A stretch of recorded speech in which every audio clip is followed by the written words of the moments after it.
Hi everyone, today I'm going to be starting some seeds. I have some broccoli, cauliflower, and cabbage to start, as well as some flowers, mostly snapdragons, and I'm just going to take you along with that process and show you what I'm growing. It's still pretty early right now. We're about 2 months out from our estimated last frost date, but these brassicas can be planted out in about a month since they are cold tolerant.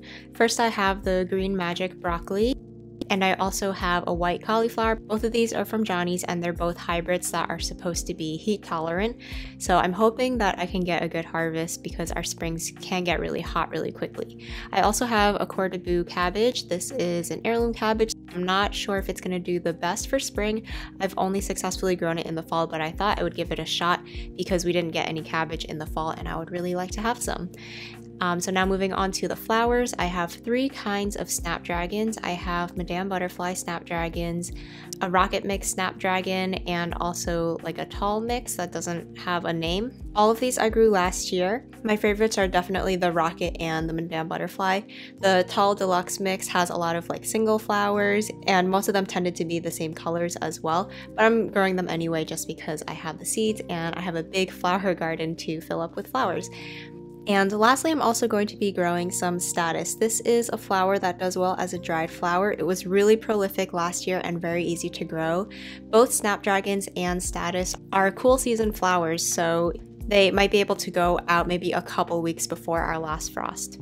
So I'm going to go ahead and write all of my labels first before my hands are dirty, and then we're going to get to planting.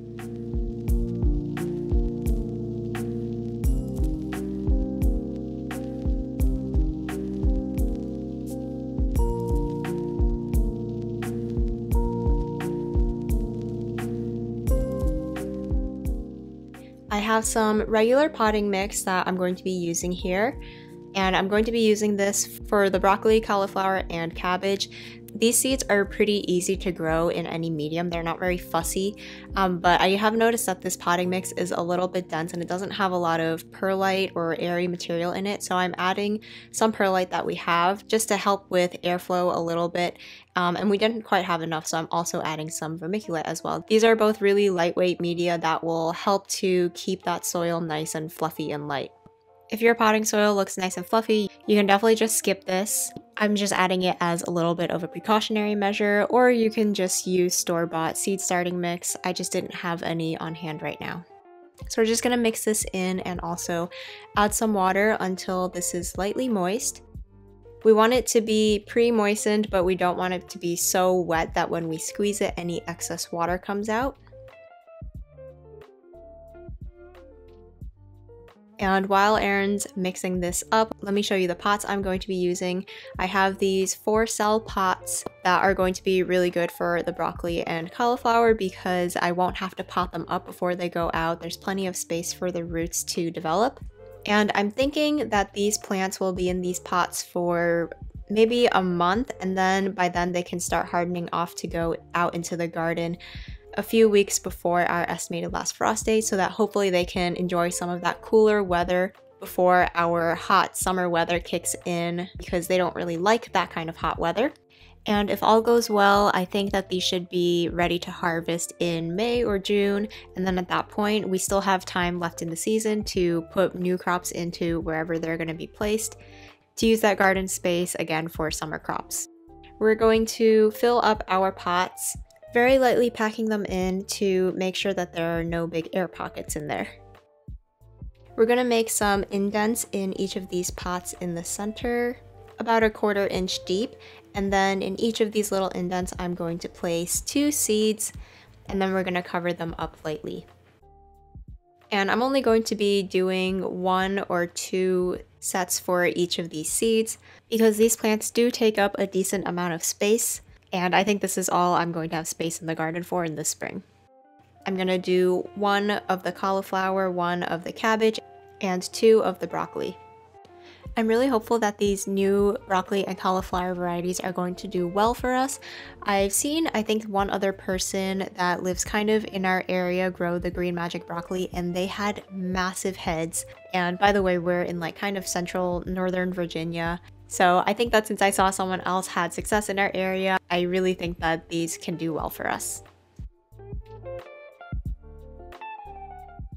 After everything's all planted up, I'm going to be placing a humidity dome over this just to keep everything nice and moist while it's germinating, and these seeds should be up in no time. Brassicas only take a few days to germinate at room temperature.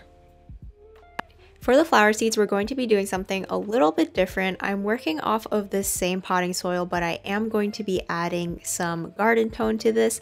This is because I am going to be soil blocking my flower seeds instead of using seed starting pots. If you know about soil blocking, you know that there are formulas for the type of soil mix that you need to use because it's a very specific kind of mix that helps with airflow and also for your soil to stick together, because for soil blocks, there is nothing around that soil to keep it in place. But I've also seen other people say that they have success with using very simplified formulas, either straight potting mix or potting mix mixed with compost. So I'm going to be experimenting with this.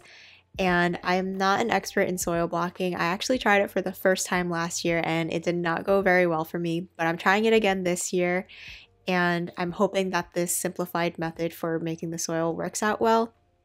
The reason I put the garden tone in there is because a lot of soil blocking formulas do have extra fertilizers that you add into the mix, and garden tone is just like a nice balanced fertilizer that has phosphorus and nitrogen and just lots of other trace minerals. So I'm just using that to simplify my life a little bit. The regular soil blocking formula has like 10 different ingredients, and a lot of them are also just really hard to find or source. So I'm really hopeful that this simple mix is going to hold up well.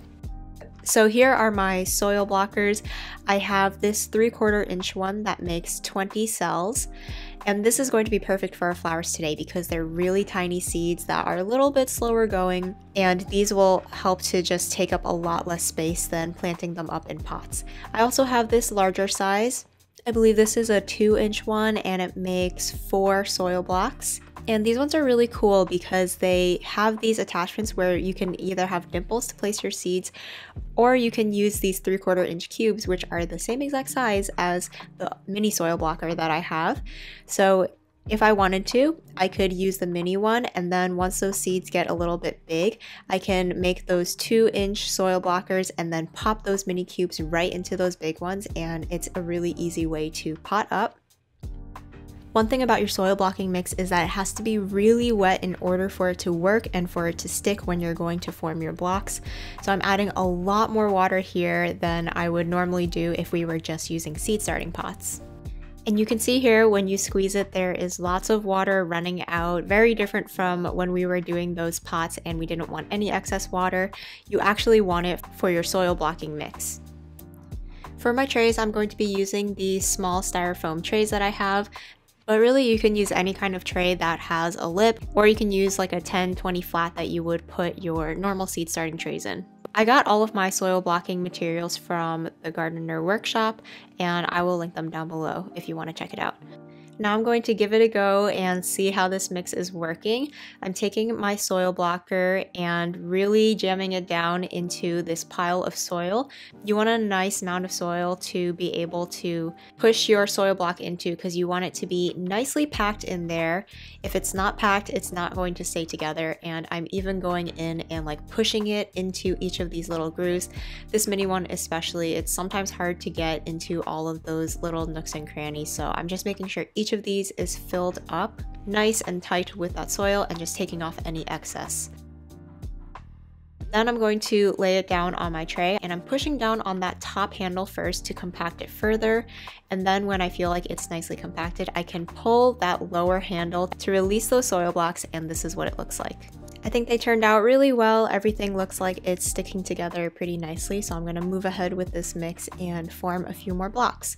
Each of my little trays can hold 40 of these mini blocks or 8 of the large ones, and these small ones are really perfect for the flowers because I can fit so many of these into one of these tiny little trays. 40 of these blocks, if I had used a seed starting tray, that would take like half a flat. So this is just a fraction of the space, and a lot of flowers especially, I feel like the seeds are really small and sometimes they can be a little slower growing. I feel like this is a good use of space. I think the 2-inch blocks would have been good for that broccoli and cauliflower that I started earlier. But like I mentioned, I'm still a little bit new to this, so I didn't really want to take the risk in case something went wrong because I do really want my vegetables to do well. That is most important to me because it's the food that we eat. The flowers are kind of like a bonus, you know, if something goes wrong, it's a little bit sad, but it's not like we're depending on it for food or anything, so I'm a little bit more willing to experiment for these. And with this method, I'm able to dedicate a little bit less space under my grow lights for these flowers and use most of my space for my vegetables. So on the side here, Aaron is practicing using the soil blocker. This is his first time trying it out, and the great thing about these is if you mess it up or if you don't like the way it is, you can just throw your mix back into your container of soil and just start over again and try it one more time. In a little bowl here, I have some of my snapdragon seeds. You can see that they are absolutely teeny tiny, and in order to place them in my soil blocks, I have a toothpick which I've moistened. You can use some water or your saliva and just dip it into those seeds. That moisture is going to stick a single seed onto your toothpick, and then with your toothpick, you can place that seed into the center of your soil block. This is a little bit of a tedious process, but it does ensure that you can control the number of seeds in each of these soil blocks. That way, if you're buying varieties that are kind of expensive, you can make sure you only put one seed in each block. And if some of them don't germinate, it's okay because these blocks are so small and close together anyway that you're still going to be getting, hopefully, a lot of seedlings for this small space. And even though this is a little bit more time consuming up front, it's hopefully going to save time in the future because if each of these seedlings grow up well, when it comes time to transplant them, it does make it a lot easier because you can just grab each of these tiny little soil blocks and stick it into the soil. You don't have to deal with trying to remove your plants from a seed starting tray, which can be really annoying. Another benefit of soil blocking is that, as you can see, there is nothing surrounding each of these blocks. So it's supposed to result in healthier seedlings because the roots are naturally air pruned, and it really helps to promote airflow around these seedlings.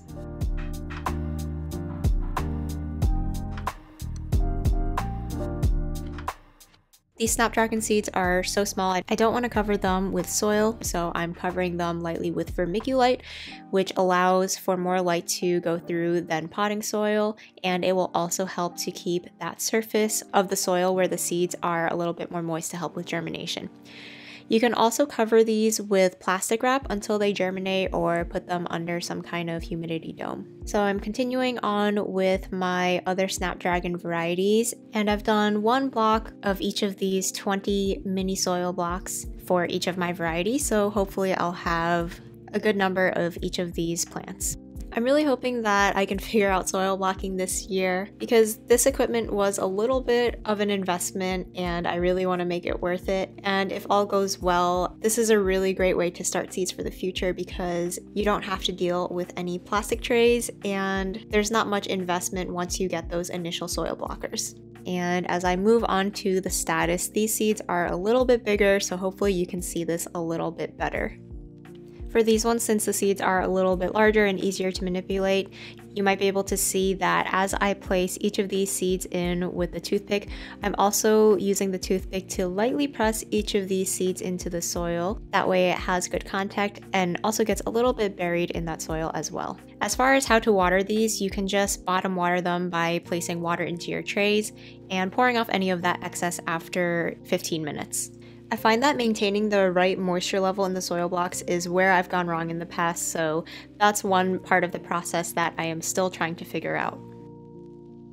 Here are my finished soil blocks. I've got 80 mini blocks for my 4 varieties.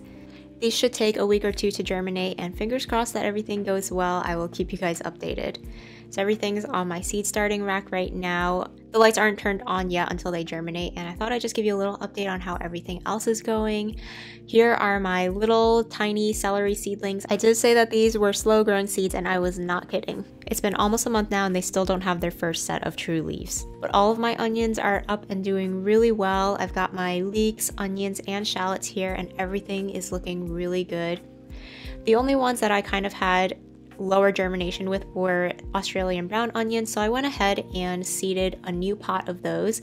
You can see how these are a little bit fresher. They still have their little seed hats on there that I haven't trimmed yet, but in a little bit I can come in and trim off those tops. You may be able to tell I've already done that with my older ones. Every week or so I'll go in and trim them so they are just a few inches tall. And you can eat those trimmings just like chives.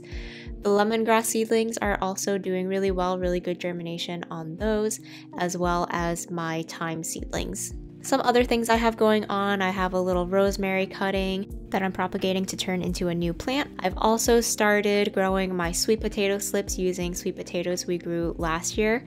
I have a video on this process that I posted last year, so I'll link that if you're interested, because this is a good time to be starting that. I also have some alfalfa microgreens that I'm growing.